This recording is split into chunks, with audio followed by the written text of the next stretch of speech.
والله لم أختر يوما أن أكون عدوا لأحد، وقلبي خال من الضغائن ولا يحمل أي كره لأحد، وربي شاهد على ذلك.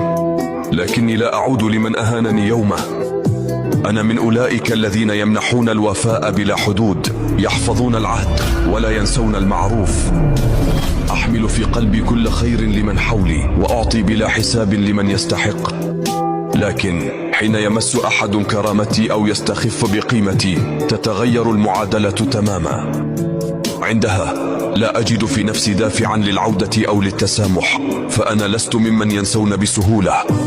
لقد تعلمت من تجاربي أن الكرامة فوق كل اعتبار، وأن قيمة الإنسان لا تحددها محبة الآخرين له، بل تقديره لذاته وحفاظه على احترامه لنفسه.